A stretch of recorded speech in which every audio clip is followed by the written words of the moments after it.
الحمد للہ وکفا وسلام علی عبادہ الذین اصطفیٰ خصوصاً علی سید الانبیاء علیہ التحیۃ والثناء اما بعد فاعوذ باللہ من الشیطان الرجیم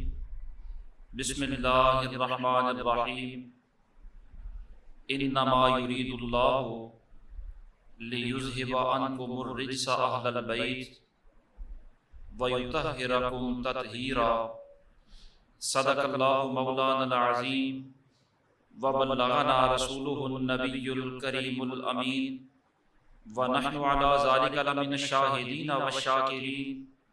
والحمد للہ رب العالمین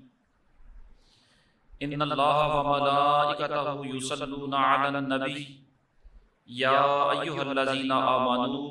صلو علیہ وسلم تسلیما الصلاۃ والسلام علیک یا سیدی یا رسول اللہ وعلی آلک واصحابک یا سیدی یا حبیب اللہ الصلاۃ والسلام علیک یا شفیع المذنبین وعلی آلک واصحابک یا رحمۃ للعالمین بعد از حمد و ثنا گزشتہ جمعۃ المبارک کو سید الشہداء حضرت سیدنا امام حسین رضی اللہ تعالی عنہ کی عظمت کے حوالہ سے چند گزارشات آپ کے گوش گزار کی، اور آج جمعۃ المبارک کو حضرت سیدنا امام حسن مجتبی رضی اللہ تعالی عنہ کی سیرت طیبہ کے چند گوشے آپ کے سامنے عرض کرنا مقصود ہے، اس لیے کہ اکثر احادیث طیبہ میں جب حسنین کریمین کا تذکرہ ہوتا ہے، ان کی عظمتوں کا بیان ہوتا ہے، سرکار ان کی رفعتیں بیان فرماتے ہیں،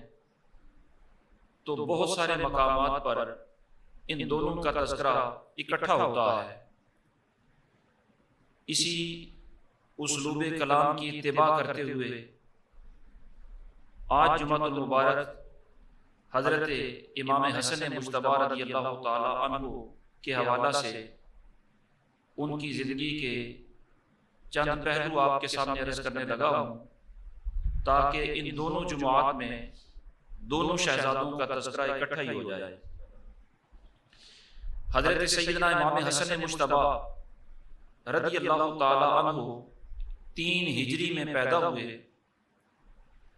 اور حضور سید عالم صلی اللہ تعالی علیہ وسلم نے ان کی ولادت مطہرہ کے بعد خود ان کا نام رکھا، سرکار نے انہیں گھٹی دی، سرکار نے ہی ان کے کان میں اذان دی، اور پھر ان کی ولادت کے 7ویں دن ان کے ختنہ وغیرہ کا انتظام کیا گیا، اور سر کے بالوں کی جتنی مقدار بنتی تھی ان بالوں کی مقدار چاندی صدقہ کی گئی، اور حضور صلی اللہ تعالی علیہ وسلم نے ان کی طرف سے بھی اور امام حسین کی طرف سے بھی خود عقیقہ فرمایا، اور دونوں شہزادوں کی طرف سے 2 مینڈے سرکار نے عقیقے کے طور پر قربان فرمائے۔ حضرت امام حسن مجتبی رضی اللہ تعالی عنہ کا سارا بچپن خود سرکار کی زیر نگرانی گزرا۔ آپ جانتے ہیں کہ سرکار کا حجرہ مقدسہ اور حضرت فاطمہ کی رہائش تقریباً 7 ساتھ ہی تھی، تو سرکار کی زیر نگرانی، سرکار کے زیر تربیت ان کا بچپن گزرا، اور وہ چونکہ عمر بڑی تربیت کے لحاظ سے بڑی حساس ہوتی ہے، اس لیے انہیں جو اپنے گھر کا ماحول ملا وہ انتہائی پاکیزہ،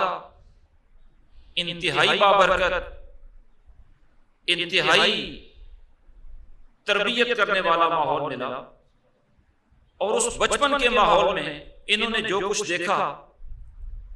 اس میں سے ایک دو باتیں آپ کے سامنے عرض کرنے لگا ہوں تاکہ آپ کو اندازہ ہو کہ کتنا پاکیزہ ماحول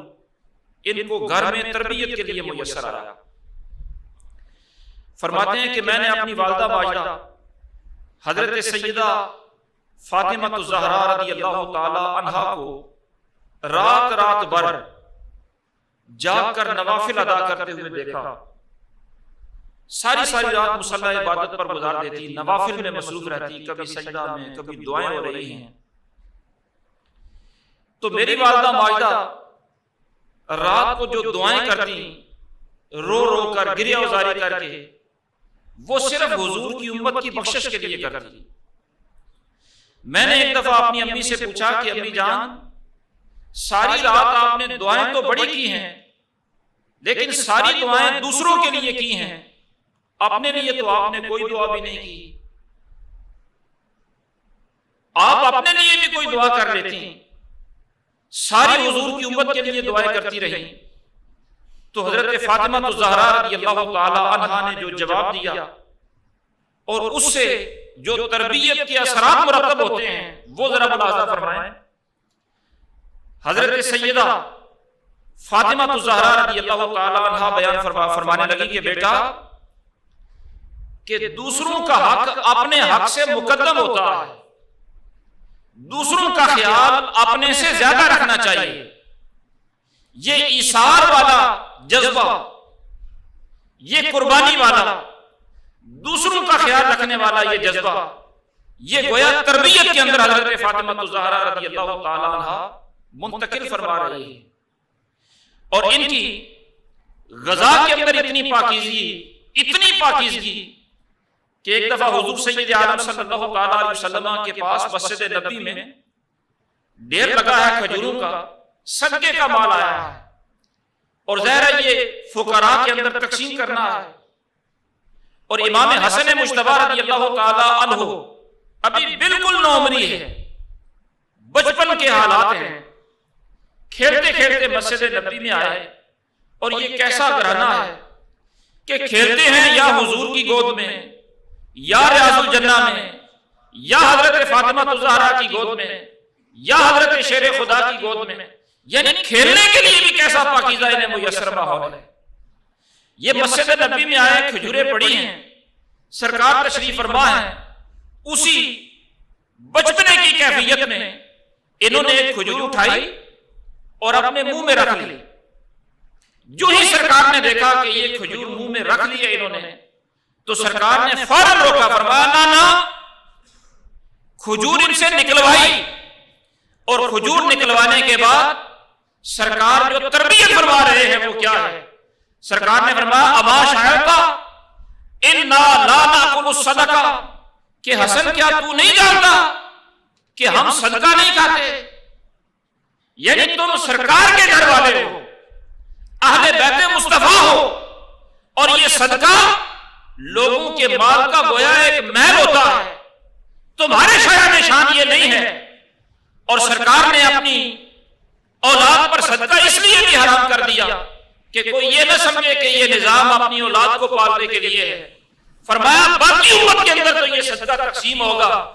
اور باقی فقراء کے لیے یہ حلال اور طیب بھی ہوگا، لیکن ہم نہیں کھاتے یہ صدقہ۔ بچپن کے اندر سرکار غذا کے بارے میں احتیاطی تدابیر ارشاد فرما رہے ہیں کہ فرمایا کیا تمہیں پتہ نہیں کہ ہم صدقہ نہیں کھاتے؟ اس انداز سے تربیت ہو رہی ہے۔ اور پھر حضرت فاطمہ الزہرا جس انداز سے تربیت کرتی ہیں وہ بھی آپ نے سماعت فرمایا، حضور جس انداز سے تربیت فرما رہے ہیں، حضرت علی مرتضیٰ شیر خدا رضی اللہ تعالیٰ عنہ جس انداز سے تربیت فرماتے ہیں۔ آپ ایک دفعہ امام حسن مجتبی رضی اللہ تعالیٰ عنہ کو نصیحت کرتے ہوئے ارشاد فرمانے لگے کہ بیٹا، کبھی کسی لڑائی کے اندر پیر تمہیں نہیں کرنی چاہیے، کبھی بھی لڑائی میں پیر کرنی ہی نہیں چاہیے تمہیں۔ فرمایا ہاں ان دعیت الیہا فاجب، اگر تمہیں جنگ کے لیے خود بلایا جائے، تمہیں طلب کیا جائے، تمہیں کوئی مبارزت کے لیے طلب کرے، تو پھر اس میں پیٹھ بھی نہیں دکھانی چاہیے، پھر اس دعوت کو قبول کرو، یعنی دشمن کے ساتھ آمنا سامنا ہوتا ہے تو پہل نہ کرو، لیکن اگر دشمن میدان میں آ کر تمہیں للکارتا ہے تو پھر اس کا جواب دو، پھر ثابت قدمی کے ساتھ اس کے ساتھ لڑائی کرو، اس کے ساتھ مقابلہ کرو، پھر پیٹھ نہ دکھاؤ۔ فرمایا فَإِنَّ الدَّاعِيَ بَاغٍ وَالْبَاغِي مَسْرُورٌ، اس لیے کہ جو پہل کرتا ہے وہ باغی ہوتا ہے، حد سے تجاوز کرنے والا ہوتا ہے، اور جو حد سے تجاوز کرے وہ ہمیشہ شکست کھاتا ہے، نامرادی اس کا مقدر ہوتی ہے، وہ کبھی کامیاب نہیں ہو سکتا، اس لیے تمہیں پہل نہیں کرنی چاہیے کبھی۔ یعنی حضرت علی رضی اللہ تعالیٰ عنہ جو سکھانا چاہ رہے ہیں وہ یہ ہے کہ طبیعت جنگجو یانہ نہیں ہونی چاہیے، مزاج صلح پسندی کا ہونا چاہیے، لیکن صلح پسندی کا مزاج ہونے کے باوجود وجود کے اندر بزدلی بھی نہیں ہونی چاہیے، یعنی پہل نہ کرو، لیکن اگر کوئی تمہیں مقابلہ کے لیے پکارے تو پھر پیچھے بھی نہ ہٹو، پھر باقاعدہ مقابلہ کرو، پھر اللہ رب العالمین کی مدد تمہارے سامنے حال ہوگی۔ تو عرض کرنے کا مقصد یہ ہے کہ یہ ان کے بچپن کے وہ حالات ہیں جس انداز کے اندر ان کی تربیت ہوئی۔ ابھی ان کی عمر تقریباً 7 سال کے قریب تھی کہ سرکار دو عالم صلی اللہ تعالیٰ علیہ وسلم کا وصال با کمال ہوا۔ پھر حضرت سیدنا صدیق اکبر رضی اللہ تعالیٰ عنہ کا دور مبارک آیا، اور حضرت صدیق اکبر اپنے دور خلافت میں ان شہزادوں کا چاہ کتنا کرتے تھے، ان سے محبت کتنی فرمایا کرتے تھے، ان کا احترام اور اکرام کتنا ہوتا تھا۔ حضرت عقبہ کہتے ہیں کہ ایک دفعہ میں نے دیکھا کہ نماز عصر پڑھنے کے بعد حضرت صدیق اکبر رضی اللہ تعالیٰ عنہ مسجد سے نکلے، حضرت علی مرتضیٰ شیر خدا بھی حضرت صدیق اکبر کے ساتھ ہیں، یہ کہیں کام سے مسجد سے نکل کر جا رہے تھے، رستے میں حضرت صدیق اکبر نے دیکھا کہ امام حسن مجتبی بچوں کے ساتھ کھیل رہے ہیں، اور یہ واقعہ سرکار کے وصال کے چند ہی دنوں بعد کا ہے، یعنی ابھی 7-8 سال کی عمر ہے، بچوں کے ساتھ کھیل رہے ہیں۔ حضرت صدیق اکبر رضی اللہ تعالیٰ عنہ نے فرط محبت سے، وفور شوق سے حسن مجتبی رضی اللہ تعالیٰ عنہ کو اٹھا کر اپنے کندھوں پر بٹھا لیا اور فرمانے لگے بے ابی شبیہ بالنبی لیس شبیہ بعلی، کہ میرے والد قربان ہو، حسن تم بالکل حضور کے مشابہ ہو، تمہاری شکل و صورت علی سے نہیں ملتی جتنی حضور سے ملتی ہے۔ یہ حضرت علی رضی اللہ تعالیٰ عنہ سامنے کھڑے ہیں اور حضرت علی مسکرا رہے ہیں کہ یہ خلیفہ المسلمین ہیں جو خانوادہ مصطفیٰ کی اتنی تقریم کر رہے ہیں، اپنے کندھوں پر بٹھا کر محبت کا اظہار کر رہے ہیں، اور حضور کو یاد کر کے کہہ رہے ہیں کہ حسن تمہاری شکل تو بالکل حضور صلی اللہ تعالیٰ علیہ وسلم سے ملتی جلتی ہے۔ اور حضرت صدیق اکبر رضی اللہ تعالیٰ عنہ کے دور خلافت کے بعد جب حضرت سیدنا فاروق اعظم رضی اللہ تعالیٰ عنہ کا دور خلافت آتا ہے تو ان کا ان شہزادوں کے ساتھ محبت کا سلوک کیا تھا اور انداز کیا تھا، اس کا اندازہ آپ یوں کر لیں کہ ایک دفعہ یمن سے کپڑے آئے، وہ کپڑے سلے سلائے تھے، ہلے تھے، حضرت فاروق اعظم رضی اللہ تعالیٰ عنہ نے سارے اہل مدینہ کے اندر وہ ہلے وہ کپڑے تقسیم کر دیے،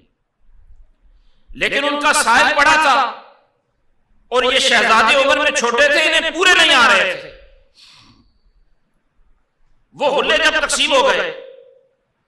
تو حضرت فاروق اعظم ایک دفعہ سرکار کے منبر اور سرکار کے روضہ انور کے درمیان جہاں ریاض الجنہ کی جگہ وہاں بیٹھے ہیں، اور لوگ خوشی میں وہ کپڑے پہن کر حضرت فاروق اعظم سے ملاقات کرنے کے لیے آ رہے ہیں کہ امیر المومنین کا شکریہ بھی ادا ہو جائے اور یہ جو کپڑے انہوں نے دیے ہیں یہ بھی دکھا دیے جائیں کہ کتنے اچھے لگ رہے ہیں۔ سارے لوگوں پر حضرت فاروق اعظم نے وہ کپڑے دیکھے، لیکن ان شہزادوں کے وجود پر وہ کپڑے چونکہ پورے ہی نہیں آتے تھے، سائز ہی بڑا تھا، ان کی عمر تھوڑی، اس لیے ان شہزادوں کے وجود پر وہ کپڑے حضرت فاروق اعظم کو نظر نہیں آئے. باقی صحابہ نے بھی پہنے ہیں, ان کی اولادوں نے بھی پہنے ہیں, اہل مدینہ ہیں جنہوں نے وہ لباس پہنا ہے, لیکن شہزادگان مصطفیٰ کے جسموں پر وہ کپڑے نظر نہیں آئے. تو حضرت فاروق اعظم رضی اللہ تعالیٰ عنہ رنجیدہ ہو گئے, طبیعت کے اندر ایک کیفیت پیدا ہو گئی کہ باقی سب پہن لیں, سرکار کے شہزادے نہ پہن سکیں. پوچھا گیا وجہ کیا تھی؟ وجہ یہ تھی کہ جناب وہ پورے نہیں آ رہے تھے. حضرت فاروق اعظم رضی اللہ تعالیٰ عنہ نے اسی وقت یمن کے گورنر کو خط لکھا اور فرمایا, خط میں یہ لکھا کہ حسنین کریمین کے ماپ کے مطابق 2 حلے بھیجو اور بھیجنے کے اندر جلدی کرو, جلدی وہ حلے مدینہ طیبہ پہنچنے چاہیے. چنانچہ یمن کے گورنر نے وہ حلے بھیجے, حسنین کریمین نے پہنے تو حضرت فاروق اعظم رضی اللہ تعالیٰ عنہ کی طبیعت کو قرارا. فرمایا اب خوشی ہوئی ہے کہ سرکار کے شہزادوں نے بھی وہ حلے پہنے ہیں. یہ حضرت فاروق اعظم رضی اللہ تعالیٰ عنہ کے زمانہ خلافت میں ان کی تکریم, ان شہزادوں کا اعزاز, اور پھر حضرت عثمان غنی رضی اللہ تعالیٰ عنہ کے دور خلافت میں باقاعدہ یہ جوان ہو چکے تھے. اس لیے جب حضرت عثمان غنی رضی اللہ تعالیٰ عنہ کے گھر کا بلوائیوں نے, فسادیوں نے محاصرہ کیا تو حضرت علی نے اپنے دونوں شہزادوں کی ڈیوٹی لگائی حضرت عثمان غنی کے دروازے پر کہ تم نے پہلا دینا ہے امیر المومنین کا. اور پھر حضرت امام حسن مجتبی اور امام حسین خلیفۃ المسلمین کی پہراداری, ان کی حفاظت کے لیے ان کے دروازے پر کھڑے. مطلب یہ ہے کہ یہ باقاعدہ امیر المومنین کے محافظ ہیں, حضرت عثمان غنی رضی اللہ تعالیٰ عنہ کے یہ محافظ ہیں. اور پھر حضرت علی المرتضیٰ شیر خدا رضی اللہ تعالیٰ عنہ کا دور, وہ تو ظاہر ہے ان کی اپنی گھر کی خلافت کا دور ہے. پھر خود امام حسن مجتبی رضی اللہ تعالیٰ عنہ خلیفۃ المومنین بنے, امیر المسلمین بنے. مسند خلافت انہیں سونپی گئی. اہل اسلام نے بیعت خلافت امیر المومنین حضرت امام حسن مجتبی کی تھی. 6 مہینے تک خلیفہ رہے آپ, اور 6 مہینے خلافت کرنے کے بعد آپ نے یہ خلافت اور حکومت کی ساری ذمہ داریاں حضرت سیدنا امیر معاویہ رضی اللہ تعالیٰ عنہ کے سپرد فرما دی. اور آپ نے یہ ذمہ داریاں سپرد کرنے سے پہلے امام حسین رضی اللہ تعالیٰ عنہ سے بھی مشورہ فرمایا. باقی بھی جلیل القدر اصحاب رائے سے آپ نے مشورہ فرما کر یہ ذمہ داریاں سپرد فرما دی. اور یہ ذمہ داریاں سپرد کرنا, خلافت سے دستبردار ہو جانا,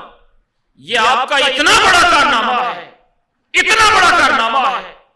جس کارنامے کی نوید سرکار دو عالم صلی اللہ تعالیٰ علیہ وسلم نے خود ان کے بچپن میں ان کو ممبر پر اپنی گود میں بٹھا کر صحابہ کو سنا دی تھی. حضرت امام حسن رضی اللہ تعالیٰ عنہ بھی بچپن میں تھے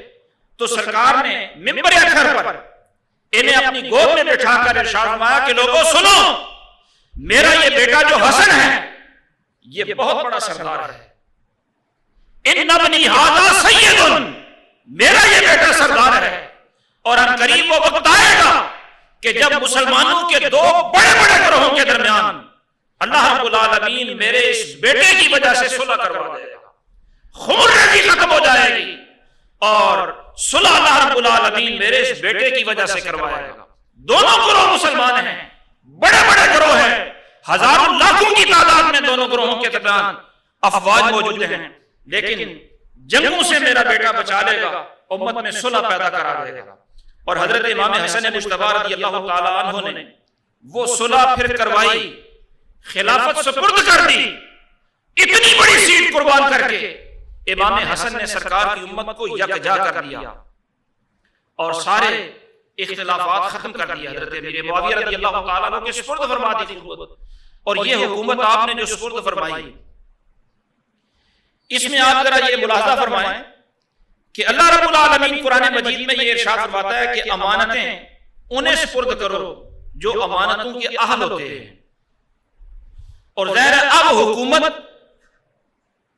حضرت امیر معاویہ رضی اللہ تعالیٰ عنہ کو سپرد کرنے کا وقت آن پہنچا ہے. اور وہ وقت کیسے آن پہنچا؟ سرکار نے ہی اس کی خبر دی تھی کہ میرے بعد میری امت میں 30 سال تک خلافت رہے گی، 30 سال تک میری امت میں خلافت رہے گی، اس کے بعد بادشاہت شروع ہو جائے گی. اور ظاہر ہے حضرت امام حسن مجتبی رضی اللہ تعالیٰ عنہ کے جب 6 ماہ مکمل ہوئے تو سرکار کے بعد 30 سال کا زمانہ پورا ہو گیا. اب خلافت کی مدت پوری ہو گئی، اب بادشاہت شروع ہونی ہے. اور ظاہر ہے بادشاہت جب شروع ہونی ہے تو یہ اسی کو سپرد کرنی چاہیے جو اس بادشاہت کے امانت سنبھالنے کے لائق ہوں. تو حضرت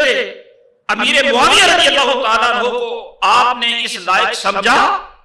اس لیے یہ امانت ان کے سپرد فرما دی.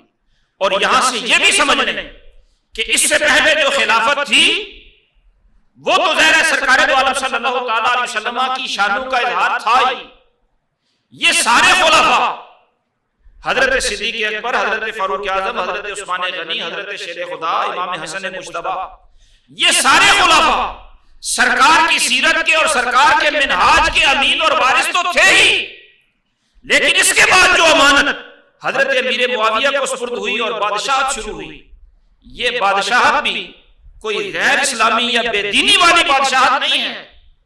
بلکہ یہ بھی بادشاہت جو ہے وہ حضور کی ہی شانوں میں سے ایک شان کا اظہار ہے. اس لیے کہ سرکار دو عالم صلی اللہ تعالیٰ علیہ وسلم کی جو شانیں سرکار کے جو اوصاف جلیلہ سابقہ کتابوں کے اندر ذکر کیے گئے، ان میں سے سرکار کی ایک شان یہ بھی تھی کہ وَمُلْكُهُ بِالشَّامِ، کہ یہ نبی آخر الزمان وہ ہوں گے جن کی بادشاہت شام میں ہوگی. اور شام میں بادشاہت کا مرکزی دفتر حضرت امیر معاویہ رضی اللہ تعالیٰ عنہ نے کام فرمایا. اس لیے ان کی جو وہ بادشاہت شروع ہوئی یہ بھی حضور سید عالم صلی اللہ تعالیٰ علیہ وسلم کی شان کا ہی اظہار تھا. تو عرض کرنے کا مقصد یہ ہے کہ حضرت امام حسن نے ان پر اعتماد فرمایا، یہ امانت انہیں اہل سمجھتے ہوئے ان کے سپرد فرما دی. اور پھر آپ خود خلوت نشین ہو کر مدینہ طیبہ میں قیام فرما ہو گئے. اس دوران حضرت امام حسن مجتبی رضی اللہ تعالیٰ عنہ کے جو اوصاف اور جو کمالات زمانے نے دیکھے، ان میں سے ایک وصف یہ تھا کہ آپ فیاض بڑے ہیں، سخی ہیں، طبیعت کے اندر اتنی سخاوت ہے کہ ایک دفعہ امام حسن سفر پر جا رہے ہیں اور دوران سفر جب دیگر حاجیوں کو، علاقے کے لوگوں کو، اور وہ بھی حج پر جانے والے مسافر تھے جن کو پتہ چلا کہ امام حسن بھی سفر پر جا رہے ہیں، تو وہ امام حسن مجتبی رضی اللہ تعالیٰ عنہ سے ملاقات کے لیے آئے. جب وہ آپ سے ملنے کے لیے آئے تو آپ نے ان کی خاطر تواضع تو جو فرمانا تھی وہ فرمائی، لیکن جب وہ واپس جانے لگے تو ہر ایک کو امام حسن مجتبی نے 400 درہم عطا فرمائے. وہ کہنے لگے کہ حضور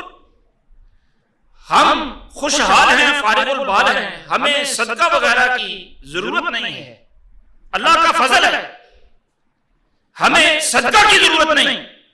امام حسن مجتبی رضی اللہ تعالیٰ عنہ فرمانے لگے یہ صدقہ سمجھ کر نہیں دے رہا، یہ اس لیے دے رہا ہوں کہ تم اس بابرکت سفر پر ہو، رب العالمین کے گھر میں جا رہے ہو،